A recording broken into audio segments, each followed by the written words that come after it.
Heart attack வரும் doctor சொன்னாரா, ஓம் சுராச்சாரி நமன் சொல்லுங்க. கண்டிப்பா நோய்கள்ல இருந்து ஜோதிட முறையில எளிதா தப்பிச்சுக்கலாம். சிவன் விஷ்ணுவுக்கு பரிகாரம் செய்யக்கூடிய ஒரு நபர் கோட்டையில என்ன செய்ய போறாங்க, விஜயை வச்சு செய்ய போறாங்க. விஜய் வெற்றி பெற்று கொண்டிருக்கிறார் அப்படிங்கிற தகவல் வரும்போதே பொக்கே எடுத்துக்கிட்டு சிவப்பு கலர் கார்ல அவர் வீட்டுக்கு வந்த நபர் பார்த்துருப்பீங்க. பர்சனல் செக்ரட்டரிக்கு ஈக்குவலான ஒரு பெரிய போஸ்ட். செக்ரட்டரி தான். அதாவது IAS படிச்சு மோஸ்ட் சீனியரா இருக்கக்கூடிய யாரு, நம்ம இறையன்பு IAS அவர்கள் இருந்தது, உதயச்சந்திரன் IAS அவர்கள் இருந்தது. இப்படியான பெரிய பெரிய தலைக்கட்டுகள் இருந்த ஒரு இடத்துக்கு சோழி உருட்டி ஜோசியம் பார்க்கக்கூடிய ஒருத்தர், கிளி ஜோசியம் பார்க்கக்கூடிய ஒருத்தர் கொண்டு வந்து உட்கார வைக்கிறாங்க. அரசாங்க போஸ்டிங்கை வாங்கி கொடுத்து அரசாங்க பணத்தில், அதாவது நீங்களும் நானும் கொடுக்கக்கூடிய வரி பணத்தில் மாசம் 5 லட்ச ரூபா 6 லட்ச ரூபான்னு சம்பளம் கொடுக்கக்கூடிய இடம் இருக்குல்ல, அது ரொம்ப பெரிய ஆபத்து. அந்த வேலையை ஜெயலலிதாவே செய்ய கூச்சப்பட்டு அந்த வேலையை செஞ்சதில்லை. தலைமைச் செயலகம் விளங்கிடும் அருமையா. இப்படி ஜோசியக்காரங்களை போட்டு, ஜோசியக்காரங்களால எவ்வளவு வீட்டுல கல்யாணம் தடவிட்டு போய் கிடக்கு தெரியுமா? கல்யாணம் மட்டுமா குமாரு, இந்த ஒரு உயிரே போயிருக்கு. டியூஸ்டே அப்பெண்டிக்ஸ் டயக்னோஸ் பண்ணி எனக்கு ஆபரேஷன் தியேட்டர் ரெடி பண்ணி நைட் ஜாதகம் பார்த்துட்டு டியூஸ்டே நல்லா இல்ல வெனஸ்டே பண்ணான்னு சொன்னாங்க. அன்னைக்கு நைட் அந்த பையன் அப்பெண்டிக்ஸ் சப்ஜெக்ட் இறந்து போனான். விஜய் வந்து பார்ப்பனருக்கு அந்த சீட்டு கொடுத்தாருல்ல, எல்லா வேலையும் திட்டமிட்டு செய்யறது. இது வந்து RSS விரும்பும் ஆட்சியாக இது அமைந்திருக்கிறது.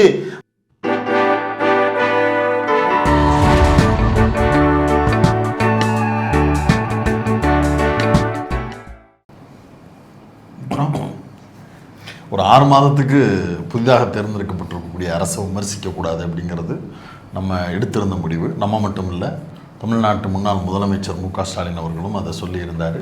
பரவாயில்ல, அரசியல் அப்படின்றது வந்து அப்படி தான், ஹனிமூன் பீரியட் கொடுப்போம் தான்.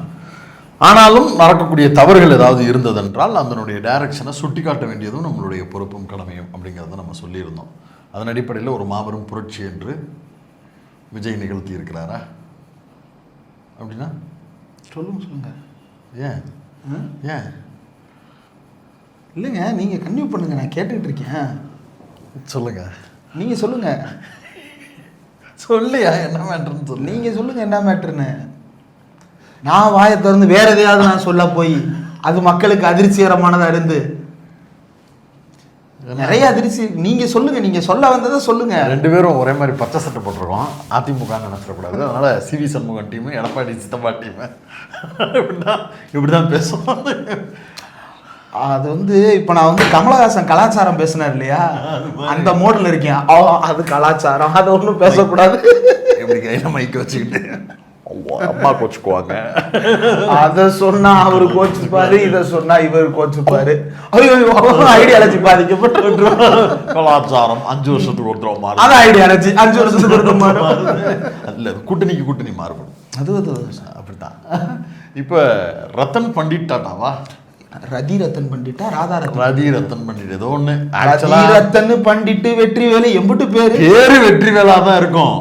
எனக்கு ஒண்ணு புரியல. அம்பானி குடும்பத்துக்கு ஜோசியக்காரர் பேர் என்ன, பண்டிட். அப்ப நாமளும் பண்டிட்னு வச்சிருவோமே வச்சுட்டு. எனக்கு வெற்றிவேலு, நான் பேசின பேச்சுகளை கேட்டேன், ஏதோ கொங்கு வாட வீசுது. ஊத்துக்குளிக்காரருன்னா அவர் சொன்னாரு, அவர் சொன்ன வீடியோ இருக்கு, எடிட்டர் போடுவாரு. நான் உங்கள் ராதர் பண்டிட், ஊத்துக்குளியிலிருந்து, அதாவது எனது சொந்த ஊர்ல இருந்து. ஊத்துக்குளியில பிறந்த இல்லையா, அதெல்லாம் எனக்கு தெரியாது. அது ஒரு முருகன் கோயில்ல இருந்து வீடியோ எடுத்து போட்டாரு. அப்படி ஒரு நான் தான் போன வரவே ஒரு சில வீடியோவில் பேசும்போது சொல்லியிருக்கிறேன்.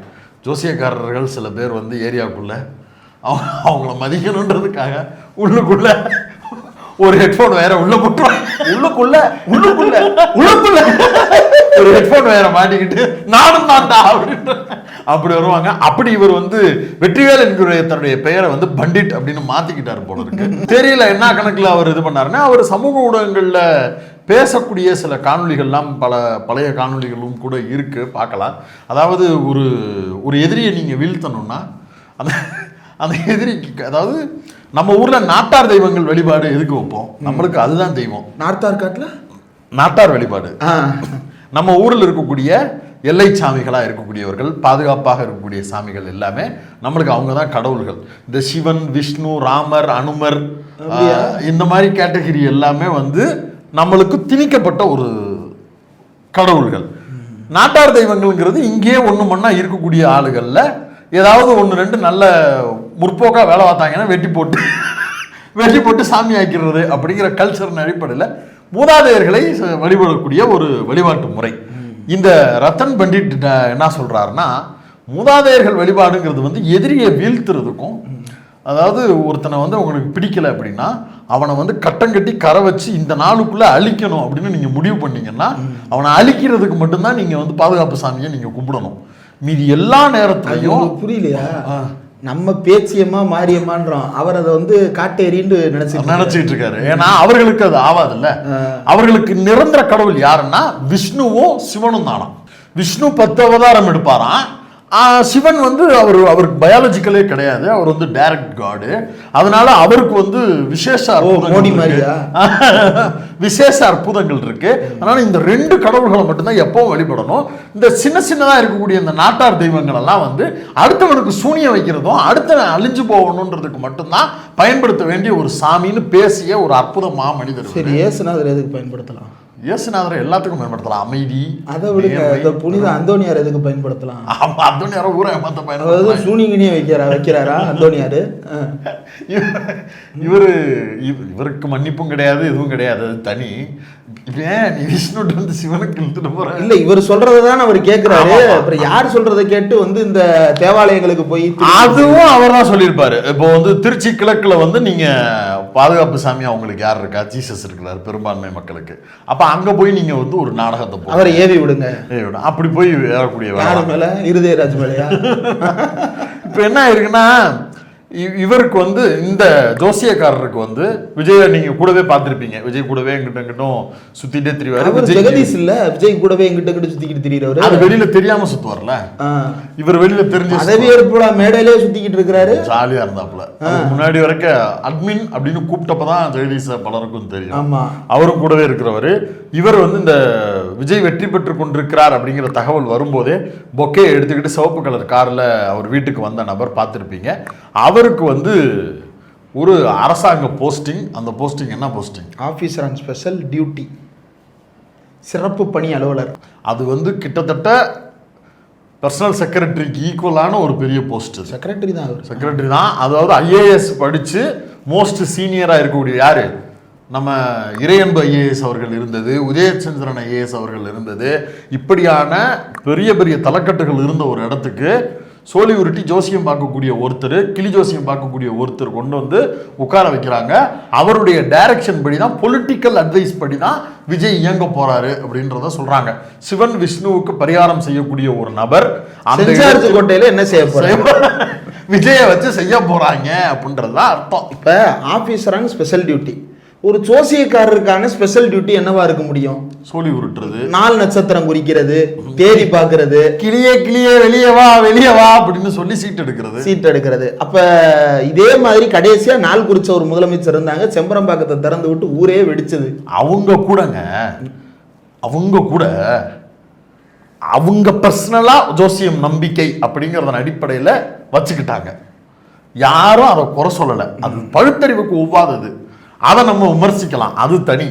ஆனா அரசாங்க போஸ்டிங்கை வாங்கி கொடுத்து அரசாங்க பணத்துல, அதாவது நீங்களும் நானும் கொடுக்கக்கூடிய வரி பணத்துல மாசம் 5 லட்சம் ரூபா 6 லட்சம் ரூபான்னு சம்பளம் கொடுக்கக்கூடிய இடம் இருக்குல்ல, அது ரொம்ப பெரிய ஆபத்து. அந்த வேலையை ஜெயலலிதாவே செய்ய கூச்சப்பட்டு அந்த வேலையை செஞ்சதில்லை.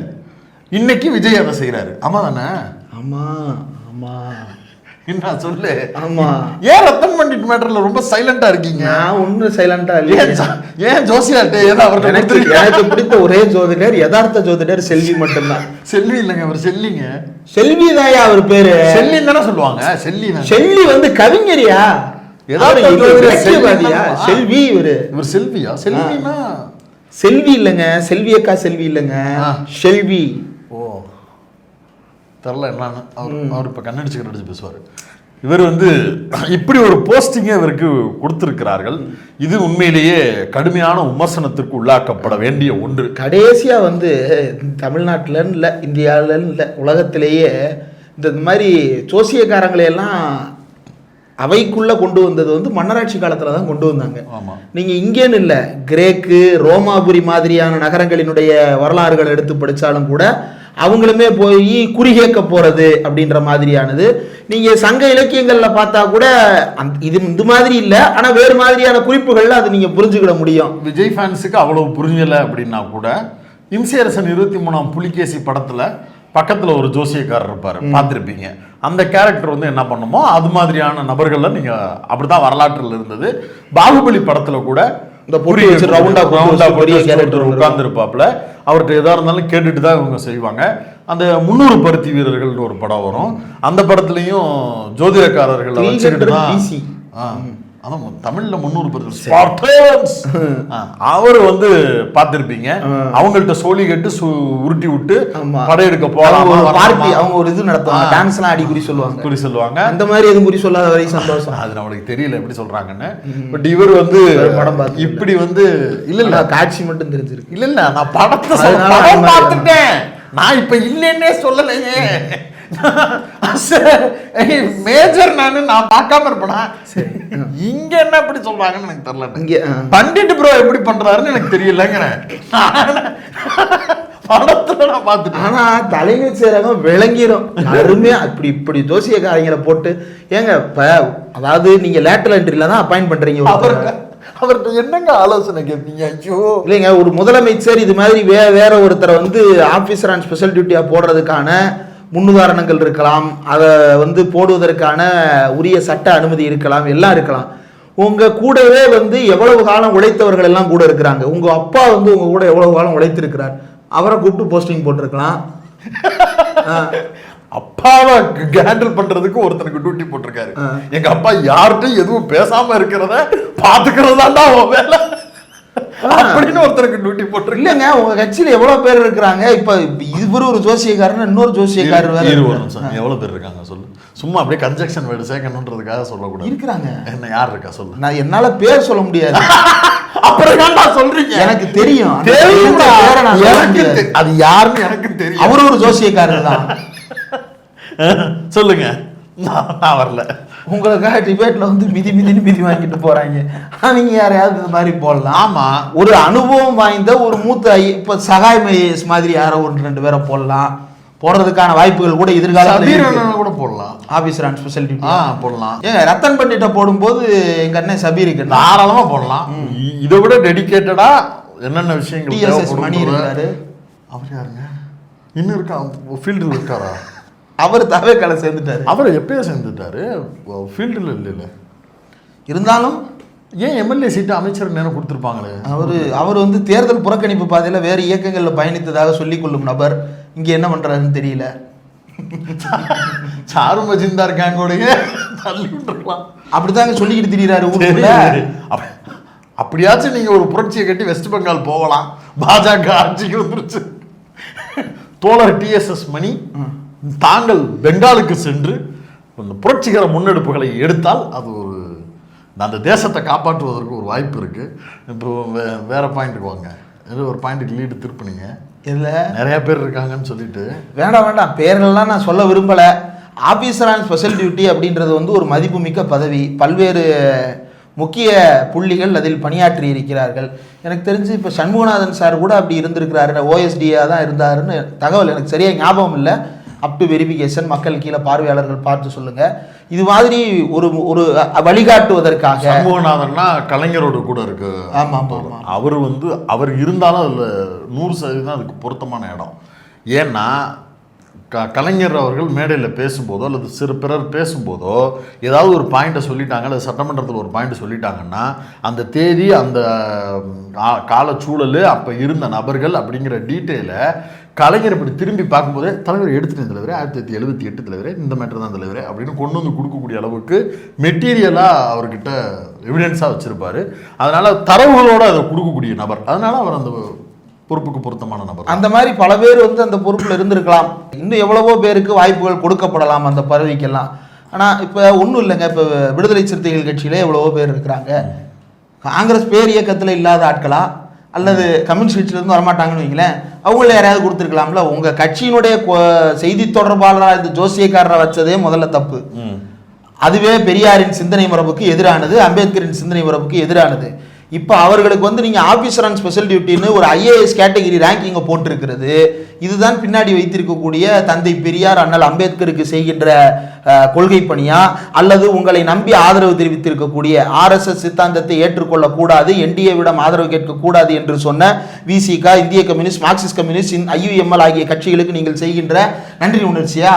உண்மை. இப்ப இவங்க பூரா பேருக்கும் காம்ப்ரமைஸ் பண்றதுக்காக பெரியார் திடலுக்கு போய் ஒரு அட்டண்டன்ஸ் போட்டு வந்தது. அவருடைய ஜோசியக்காரருக்கு ப்ரொமோஷனு. இப்ப பெரியார் திடலுடைய ரெப்ரசன்டேஷன் யாராவது ஒருத்தர் விஜயோட இருக்கிறாங்களா? கிடையாது. ஆனா வலதுசாரிகள் பாசிஸ்டுகளுடைய ரெப்ரசன்டேஷன்ங்கிற பேர்ல பூஜை புனஸ்காரம் சம்பிரதாயம் சடங்குகள்னு செய்யக்கூடிய நபர் ஒருத்தர் அப்பாயின்மெண்ட் செய்யப்படுகிறார். அவரை வெறுமனே விஜய் வீட்டுக்குள்ளே இருக்கிறாருன்னா நம்ம இதை கேட்க போகிறதே கிடையாது. அவர் வீட்டுக்குள்ளே என்ன யாகம் வேணாலும் நடத்திட்டு என்னத்தையோ பண்ணட்டும், நம்மளுக்கு அது பிரச்சனையே கிடையாது. எவன் வாழணும் எவன் ஜாவணும்னு அவர் யாகம் நடத்துறாரு, கோமம் நடத்தினாரு, அவங்கள விட்டு நடத்த சொன்னார், இவங்க விட்டு நடத்த சொன்னாருன்னா அதை நடத்திக்கிறட்டும், அது அவர் பிரச்சனை. ஆனால் அதை எடுத்துகிட்டு வந்து மக்களுடைய வரிப்பணத்திலிருந்து வரக்கூடிய சம்பள பணத்திலிருந்து ஒரு போஸ்டிங்காக போடுறாரு அப்படின்னா இது உண்மையிலேயே கண்டிக்கப்பட வேண்டிய ஒன்று. இந்த தமிழ்நாடு மாண்பு, இந்த தமிழ்நாட்டு அரசுக்கென்று ஒரு மாண்பு இருக்கு, அந்த மாண்பு முழுவதுமாக சிதைக்கப்படுகிறது. பார்ப்பனர் அல்லாத அரசை அமைப்பது தானே பெரியாரின் கொள்கை, அதுதானே பெரியாரினுடைய லட்சியம். அவர் கடைசி வரைக்கும் அதற்காக தான் உழைத்தார். காமராஜரை ஆதரித்ததற்கு ஒரே காரணம் பார்ப்பனர் அல்லாத அரசு அமைய வேண்டும் என்பது தானே. அண்ணாவை ஆதரித்ததற்கு காரணம் பார்ப்பனர் அல்லாத அரசை அமைத்தார் என்பதனால் தானே. கலைஞரை ஆதரித்ததற்கு காரணம் பார்ப்பனர் அல்லாத ஒரு நாத்திகராகிய பகுத்தறிவாளராகிய தன்னோடு பயணித்த ஒருவர் மீண்டும் வந்திருக்கிறார் அப்படின்ற அடிப்படையில் தானே. நீங்க என்ன அடிப்படையில் பார்ப்பனர்களுக்கு அமைச்சரவையில் இடம் கொடுத்திருக்கீங்க, அதே போல பார்ப்பனியத்துக்கு துணை போகின்ற காங்கிரசுக்கு இடம் கொடுத்திருக்கீங்க. திமுக காங்கிரஸோடு கூட்டணியில் தான் இருந்தது, ஆனால் கேபினெட்டில் ஒரு காலத்திலும் சேர்த்துக் கொள்ளவில்லை. வெறும் 96 உறுப்பினர்களோட மைனாரிட்டி அரசாங்கத்தை நடத்திய கலைஞர் கூட காங்கிரசுக்கு கேபினெட்டில் இடம் கொடுத்தது கிடையாது. திமுகவில் இருக்கக்கூடிய சூத்திரர்களுக்கு தான் காங்கிரஸ் கேபினெட்டில் இடம் கேட்போமே தவிர சூத்திர அரசுக்கு நாங்கள் ஒருபோதும் பார்ப்பன கேபினெட் மினிஸ்டர்களை நாங்கள் உருவாக்கியது கிடையாது. இவர் வந்து பார்ப்பன அமைச்சர்களை நிறுவுவது, அதுவும் கல்வியிலாகாவுக்கு போடுவது, பார்ப்பன அதிகாரிகளை தேடி தேடி தன்னை சுற்றி வைத்துக் கொள்வது, இது மாதிரியான பண்டிட்டுகளையும் ஜோசியக்காரர்களையும் சிறப்பு அதிகாரியாக செஞ்சார்ஜ் கோட்டையில் முதலமைச்சர் அலுவலகத்தின் அதிகாரிகளாக நியமிப்பது, இதுவெல்லாம் எந்த வகையில் கொள்கை அடிப்படையில் நேற்று சில போஸ்டுகள் பார்த்தேன். இனிமேல் ஒரு தளபதி விஜய் கிடையாது, காம்ரேடு விஜய். எந்த காம்ரேடு ஜோசியக்காரங்களை கொண்டு சுத்துறாருன்னு தெரியலையே. எனக்கு தெரியும் அந்த காம்ரேட, சொன்னா நீ வேணான்றுவ. யாரானாலும் இருக்கட்டுங்க, யாரானாலும் இருக்கட்டும். ஆட்சி மாறியது, காட்சிகள் மாறிவிட்டன, யாரானாலும் இருக்கட்டும். இது என்ன லாஜிக் இது? இல்லை, இது தெரிஞ்சுதான் செய்கிறாங்க, அதை திட்டமிட்டு செய்கிறாங்க. இப்போது கூட்டணியில் இருக்கக்கூடிய முற்போக்கு சக்திகள் தங்களுடைய எதிர்ப்புகளை பதிவு செய்ய வேண்டிய நேரமாகவும் நான் இதை பார்க்கிறேன். நீங்கள் கொஞ்சம் யோசிச்சு பாருங்க. போன ஆட்சியில் அம்மையார் துர்கா ஸ்டாலின் அவர்கள் கோவிலுக்கு போனதையே இந்த முற்போக்காளர்கள் கடுமையாக விமர்சித்தவர்கள். ஆமாம், இந்த இணையதளத்தில் எழுதுகின்ற முற்போக்காளர்கள் நான் சொல்கிறேன். தனிப்பட்ட முறையில் துர்கா ஸ்டாலின் அவர்களுடைய நம்பிக்கையில் நமக்கு எந்த விதமான கருத்தும் கிடையாது. அது அவர்களுடைய விருப்பம், அது அவர்களுடைய உரிமை, அவங்க போறது. விஜயே தனிப்பட்ட முறையில் அவர் இந்த சிஎம் போறது பிரச்சனை இல்ல. இந்த மாதிரி இடங்களுக்கு வராம இருந்திருந்தாருன்னா அவர் வாட்டுக்கு போறதா சாய்பாபா கோயில் கட்டினாரு. ஆமா, யாராவது கேட்கணுமா, என்னைக்காவது பேசணுமா? அவ எப்ப பேசணும்? இவர் சிஎம் ஆகிறதுக்கு முயற்சி செய்யும் போதுதான் இதையெல்லாம் நம்ம பேசுறோம். இப்ப ஒண்ணும் இல்லைங்க, திருச்செந்தூர்ல கல்லா கட்டும் இனிமேல். ஏன் திருச்செந்தூர்ல இந்த பண்டிட்டு சொல்லி தானே இவர் போய் வந்து சத்திரு சம்ஹார யாகம் நடத்தினாரு.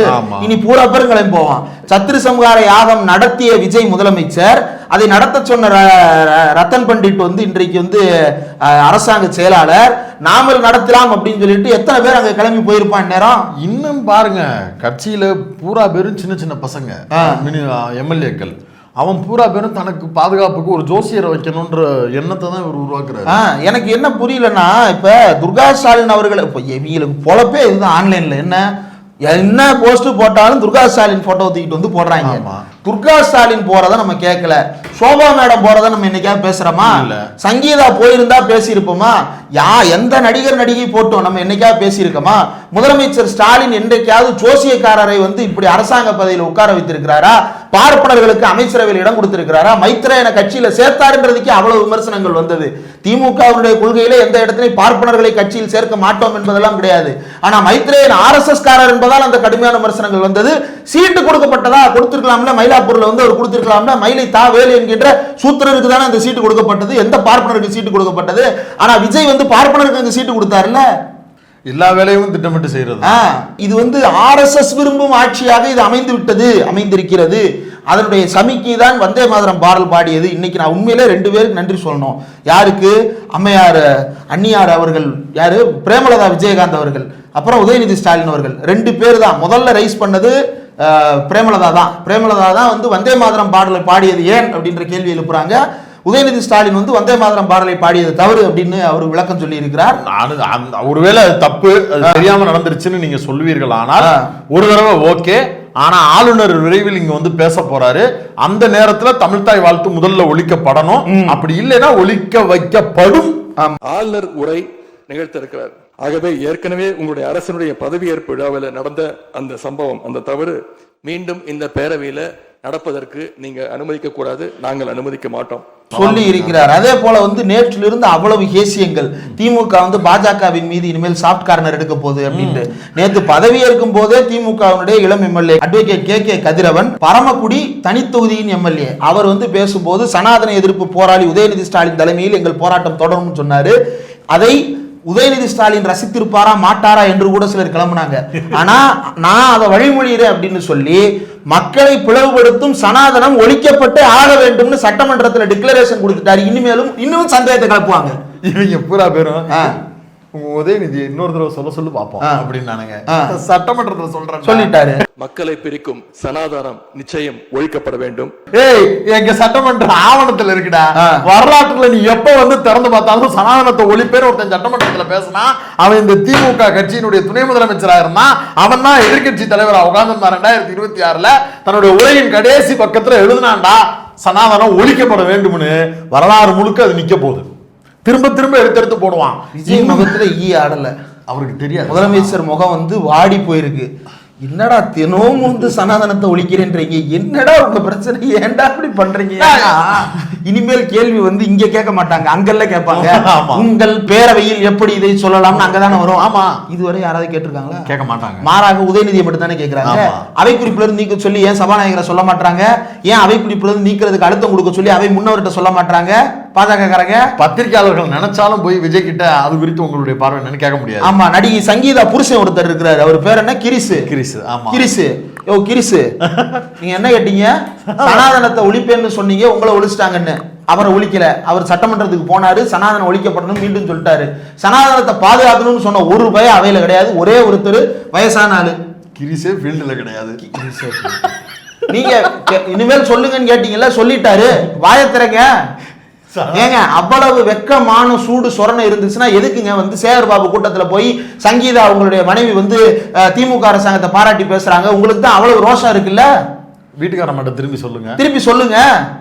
அப்ப என்னன்னா ஏதோ ஒரு துட்டு தான், ஏதோ ரூட்ல இருந்து ஒரு பேமெண்ட், துட்டு தான் ரூட்டு தான், அதை வந்து டக்குன்னு ரெடி பண்ணிக்கிட்டு ஒரு வீடியோவை போட்டு விட்டோம்னா நல்லா இருக்கும் அப்படின்னு பண்ணக்கூடிய வேலைகளுக்கு அது வேண்டாம், அதை தவிர்க்கிறது நல்லது. உங்களுக்கு போன்ற ப்ரொஃபைலில் இருக்கக்கூடிய ஆட்கள் அதை செய்யாதீங்க. அற்ப பணங்களுக்காக இந்த வேலை. என்ன பெரிய ப்ரொஃபைல கடைசியா எப்ப பண்ணீங்க? நல்ல பாடகர் கேட்கறதுக்கு நல்லா இருக்கேன்னு 4 பேர் ரசிச்சாங்கன்னா தூக்கிட்டு வந்துடுறது, சனாதன புத்தியை தூக்கிட்டு வந்துடுறது. உங்களுக்கு நாங்க பதில் சொல்ல வேண்டியது இல்லை. எங்க அண்ணன் டிஎம் கிருஷ்ணா சொல்லுவாரு, அவரும் பாடகர் தானே, பாடிக்கினே அடிச்சுக்கினே சொல்லுவாரு, காதுல உரைக்கிறேன். இப்போ இந்த ரத்தன் பண்டிட் விவகாரத்தை இவ்வளவு சீரியஸாக எடுத்துக்கொண்டு பேசணுமா அப்படின்னு கேட்டா வேற எதை பேசுவீங்க சீரியஸா? இது ஏன் அவ்வளவு முக்கியத்துவம் ஆகிறது அப்படின்றத முதல்ல சொல்லிடுவோம். முதலமைச்சர் மு.க. ஸ்டாலின் அவர் ஆட்சிக்கு வந்த உடனே அவர் ஒரு குழு போட்டார். அது வந்து பொருளாதார ரீதியா இந்த மாநிலத்தை அடுத்த 5 வருஷத்துக்கு எப்படி கொண்டு போகணும் அப்படின்னு சொல்லி பிஜேபி கிட்ட இருந்து வேணான்னு கிளம்பி வந்தாரு. அவர் பேர் என்ன? இவர் ரகுராமராஜனை கூப்பிட்டு வந்து இங்க ஒரு கமிட்டியை போட்டு நம்ம ஊருடைய பொருளாதாரம். உங்களுக்கு ரகுராமராஜன் தெரியுமா? ஜீன் ரே தெரியுமா? அவர்கள் எல்லாம் பொருளாதாரத்துக்கு எவ்வளவு கான்ட்ரிபியூட் பண்ணியிருக்காங்க தெரியுமா? திட்டக்குழு இந்த மாதிரியான முன்னணி பொருளாதார ஆய்வாளர்களோடு எவ்வளவு கூட்டங்கள் ஆலோசனை நடத்தி தமிழ்நாட்டினுடைய ஒவ்வொரு திட்டத்திற்கு பின்னாடியும் இப்போ பள்ளிக்கல்வித்துறை அமைச்சர் அன்பில் மகேஷ் பொய்யாமொழிலாம் வந்து 234 தொகுதிக்கும் டிராவல் பண்ணியிருக்கிறாரு. எதை வச்சு? திட்டக்குழு கொடுத்த ஒரு அறிக்கையை வச்சு. நீ திட்டக்குழுல என்னென்ன கூத்து நடக்க போதோ தெரியல. அது ஒன்னு விரிவா பேச. திட்டக்குழுக்கு எந்த பார்ப்பனருக்கு போஸ்டிங் போட போறீங்கன்னு தெரியல. திட்டம் அது சரிதான். பார்ப்பனர்கள் எழுதக்கூடிய திட்டத்துக்கு வேலை பார்க்கக்கூடிய ஒரு அரசாகத்தான் இந்த அரசு, புதிதாக வந்திருக்கக்கூடிய தாவேக அரசு இருக்கு அப்படிங்கிறது தான் நம்மளுக்கு இருக்கக்கூடிய கேள்வி. இப்போ இதே இடத்துல பெரியார் திடலுக்கு போன விஜய் யாராவது ஒரு பெரியாரிய சிந்தனை கொண்ட, யாராவது ஒரு முற்போக்கு சிந்தனை கொண்ட, பகுத்தறிவு சிந்தனை கொண்ட, தமிழ்நாட்டின் வளர்ச்சியின் மீது, இந்த சமூகத்தின் வளர்ச்சியின் மீது அக்கறை கொண்ட ஒரு நபர் அந்த இடத்துல அப்படி யாருமே இவரை ஆதரிக்க மாட்டாங்கல்ல. ஏன் ஆதரிக்கிறாங்கல்ல? கூட்டணியில் இப்பதான் தோழர்களே இருக்கிறாங்க, தோழர்கள் அவங்களே கூப்பிடலாம். விராம்பு திடலுக்கு போனாரு, சிபிஎம் ஆபீஸ் போனாரு, சிபிஐ ஆபீஸ் போனாரு, விசிகா எழுச்சி தமிழரை சந்திக்கிறதுக்கு நேரம் கேட்டாரு. இப்படி முற்போக்கு பேசக்கூடிய தோழர்களே நிறைய பேர் இருக்கிறாங்களே, அவங்கள இருக்கக்கூடிய பல பேரை யாரை வேணாலும் கூப்பிட்டு, தோழர் எனக்கு இந்த மாதிரி ஒரு ப்ரொஃபைலில் ஒரு ஆள் தேவைப்படுது, நம்ம சிந்தனை உள்ள ஒரு ஆளை கொடுங்க, எனக்கு கண்டுபிடிக்க அளவுக்கு தெரியல, நீங்க சொல்லுங்கன்னா சொல்ல போறாங்க அவங்களே. அப்படி ஒரு போஸ்ட் இருக்குன்றதே முதலமைச்சருக்கு தெரியாதே. அதுவே அந்த போஸ்டிங்க்கு தான் வர வேண்டும் என்பது ரதிரத்தன் பண்டிட்டுக்கு தான் தெரியும். ஆபீசர் அண்ட் ஸ்பெஷல் டியூட்டின்னு ஒரு போஸ்டிங் இருக்கு சார், அதுல நீங்க பார்த்து என்னை போடுங்க சார்ன்றதை இவரே தான் சொல்லியிருப்பாரு. இல்ல போடுறதுக்கு முன்னாடி கேட்டிருக்கலாம்ல. இவர் தானே சொல்லி கேட்கிறாரு. ஓ அப்படியா, சரிங்க சார் நீங்க வாங்க. சரி, அது ஒன்னா கூட இல்ல, வேற 2-3 கூட போடலாமே. ஒண்ணுதான் நான் போட்டுட்டேன் எனக்கு ஃபேவரட்டா, இன்னொன்னு போடுறேன்னாவது ஒரு முற்போக்கான முகத்தை கூட்டு வந்து வச்சாது போடலாமே. ஏன்னா நீங்க தான் சொன்னீங்க நான் முற்போக்கான, அதுவும் பதவியேற்பு விழா மேடையில் சொன்னாரு, சிறுபான்மையினரே நீங்கள் சந்தேகப்பட தேவையில்லை. அவர் சிறுபான்மையினர் தான் சொன்னாரு, ஆனா அவர் மனசுல நினைச்சது பார்ப்பனர்களை நினைச்சிருக்கிறாரு. அவங்க தான் சிறுபான்மை, அவங்க அப்படிதான் கோர்ட்ல சொன்னாங்க. நாங்க வந்து இந்து மதத்திற்குள்ளே இருக்கக்கூடிய சிறுபான்மையினர் டினாமினேஷன் நாங்க. அதனால பார்ப்பனர் சிறுபான்மையினர்களே கவலைப்படாதீங்க, உங்களுக்கான பண்டிட் ஆட்சியா இது இருக்கும் அப்படின்ற ஒரு உறுதிமொழியை எடுத்து அதற்காக ஒரு போஸ்டிங்கை போட்டிருக்கிறார். விஜயை ஆதரிக்கூடிய நண்பர்களுக்கு நம்ம வைக்கக்கூடிய கேள்வி இதுதான். இந்த தமிழ்நாடு முன்னேறணும் அப்படிங்கிற நம்பிக்கையில் தான் விஜய்க்கு ஓட்டு போட்டிருப்பீங்க. ஒரு வாழ்க்கையில் ஒரு சாதாரண மனுஷன் முன்னேறுவதற்கு ஜோசியம் தான் காரணம்னு சொன்னால் இந்த 2026 நம்பக்கூடிய அளவுக்கு தான் உங்கள் மூளை இருக்குது. அப்படின்னா இந்த சோசியக்காரங்களால எவ்வளோ வீட்டில் கல்யாணம் தடவிட்டு போய் கிடக்கு தெரியுமா? கல்யாணம் மட்டுமா குமாரு, இந்த ஒரு உயிரே போயிருக்கு. எழிலன் தோழர் நீயா நானால பேசின வைரல் வீடியோவை இப்போ கூட ஒரு ரீரிலீஸ் பண்ணியிருக்கிறாரு, அதை போய் பாரு. இந்த வீடியோவில் கூட ஒரு கட்டு வைக்கிறேன். அப்பண்டிஸ் ஆப்ரேஷன் செவ்வாய்க்கிழமை பண்ணணும்னு அவரோட ஃப்ரெண்டு பையன்கிட்ட சொல்லியிருக்காரு. அது வச்சா காப்பிரைட் அடிப்பாங்க, அதனால தான் எக்ஸ்பிளைன். இல்லை நீயா நான் அதை அடிக்கிறது இல்லை. அப்போ அந்த கிளிப்பிங்கை போட்டுருங்க. டியூஸ்டே அப்பண்டிக்ஸ் டயக்னோஸ் பண்ணி எனக்கு ஆபரேஷன் தியேட்டர் ரெடி பண்ணி நைட் ஜாதகம் பார்த்துட்டு டியூஸ்டே நல்லா இல்ல வெனஸ்டே பண்ணான்னு சொன்னாங்க. அன்னைக்கு நைட் அந்த பையன் அப்பண்டிக்ஸ் சப்ஜெக்ட் இறந்து போனான். ஹார்ட் அட்டாக் வரும் டாக்டர் சொன்னாரா, ஓம் சுராச்சாரி நமன் சொல்லுங்க. கண்டிப்பா நோய்கள்ல இருந்து ஜோதிட முறையில எளிதா தப்பிச்சுக்கலாம். அதாவது வைத்தியம் பார்க்கறதுக்கு கூட ஜோசியம் பார்த்து ஒரு உயிர் போற நிலைமையில தான் ஜோசியக்காரர்களுடைய ஒரு மனநிலையும் ஒரு மூர்க்கத்தனமான வேலையும் இருக்கு. இதை வச்சு நம்ம ராஜமுருகன் தோழர் ஒரு படமே எடுத்தாரு சசிகுமாரை வச்சு, மயிலாடு. ஆமா, அது இதே தானே. ஜோசியக்காரங்களை பார்த்து எப்படி எங்க பண்ணணும் என்ன பண்ணணும்னு மயிலாடு தெரியல. இப்ப இது மாதிரி சுஷ்மா ஸ்வராஜுங்க. ஆமா, சுஷ்மா ஸ்வராஜ் வீட்டுல இதுதாங்க நடந்தது. ஜோசியம் பார்த்துன்னு இல்ல, பெத்த பிள்ளைகள் வந்து கிட்னி கொடுக்க மாட்டேன்ட்டாங்க. ஆமா கிட்னி, அதுதான் கோரு. ஆனா அந்த படத்துல வந்து ஜோசியக்காரங்களுடைய ரோல் வரும். அம்மா உங்களுக்கு வந்து எந்த நேரத்துல என்ன பண்ணணும், இவங்க வந்து தீர்த்தத்தை கொடுப்பாங்க, அந்த நர்ஸ் வந்து தடுக்கும். அந்த படத்துல எம்மா தீர்த்தம் குடிக்க கூடாதுமா, உங்களுக்கு ஒரு நாளைக்கே 25 ml 30 ml தாம்மா டாக்டர் கொடுக்க சொல்லியிருக்கிறாரு. தீர்த்தம் குடிச்சா ஒன்றும் ஆகாது, குடிச்சா செத்துருவாங்க அந்த அம்மா, ஆனால் குடிக்க வைப்பாங்க. இப்படிலாம் கூத்து நடக்கும். ஒரு பெரு வெள்ளம் வந்துருச்சுங்க. காலையில் 6 மணிக்கு வெள்ளம் வந்துருச்சு. கிளம்பி முதலமைச்சர் பார்வையிட போகணும். அவசரமாக கோட்டை மாட்டிக்கிட்டு சூவை போட்டுட்டு கிளம்புறாரு. ரத்தன் பட்டிடுச்சு குறுக்க அப்படி கையை புகுந்து, 7 மணிக்கு தான் அஷ்டமி, 8 மணிக்கு தான் நவமி, நம்ம ஒரு 9 மணிக்கு போகலாமா, கொஞ்சம் குந்தினி அப்படின்னாருன்னா 6 மணிக்கு வெள்ளம் வந்தவன் 9 மணிக்கு செத்து கரை ஒதுங்கிடுவான். சிஎம் சகனம் பார்த்துட்டு வீட்டுக்குள்ளே உட்காந்துருப்பாரா? இதுக்கு பேர் ஆஃபீஸர் ஆன் டியூட்டியா? இதுதான் ஜோசியக்காரரால் நடக்கும், வேற எதுவும் நடக்க போகிறது இல்லை. காலத்தை கணிக்கிறேன் கட்டத்தை கணிக்கிறேன்னு என்ன இப்போ அடுத்த வருஷம் பொருளாதார ரீதியாக எவ்வளோ பெரிய முன்னேற்றம் வந்துடும்னு இப்போ அவர் சொல்ல போகிறாரா? கணிச்சு சொல்ல போகிறாரா? இப்போ கேளு, அவரை கூப்பிடு. இப்பயே அவர் பின்னாடியே சுற்றுறீங்கல்ல, நெருப்பு பருப்புன்னு சில யூடியூப் சேனல்ஸு, அவங்க பூரா பேத்தையும் கூப்பிடுங்க, உட்கார வைங்க, அவர்கிட்ட இப்பயே கேளுங்க 5 வருஷத்துக்கு பிறகு விஜய் வந்து என்ன மாதிரியான திட்டங்களை செஞ்சு எக்ஸாக்ட் நம்பர்ஸோட என்ன வச்சிருப்பாருன்னு சொல்லு. அது கூட எனக்கு வேணாம். ஷேர் மார்க்கெட்டில் என்ன நம்பர் வரும் நாளைக்கு அப்படின்றத மட்டுமா சொல்ல சொல்லு. காலத்தை கணிக்கக்கூடியவர் தானே மோடிஜி வேற நகை வாங்காத, பெட்ரோல் போடாத, வெளியில போகாதங்கிறாரு. அப்படி எதையாவது ஒன்று கணிச்சு சொல்லு. எதுவுமே கணிச்சு சொல்றதுல உண்மை இருக்காதுன்னு தெரிஞ்சும் ஒருத்தருக்கு போஸ்டிங்கை போட்டு அவர் அடிப்படையில் தான் இந்த தமிழ்நாடு அரசு இயங்கும்னு சொல்றேன்னா அதை நீ நம்புறேன்னா இந்த தலைமுறையை நினைச்சு எனக்கு பயப்படுறத தவிர ஒரு எதுவும் நான் கணிக்கிறேன், நான் சொல்றேன் கணிச்சு. இது RSS ஆட்சி தான் உண்மை. இதுதான் வெளிப்படையான கணிப்பே இல்லை, இது யதார்த்தம், இது உண்மை.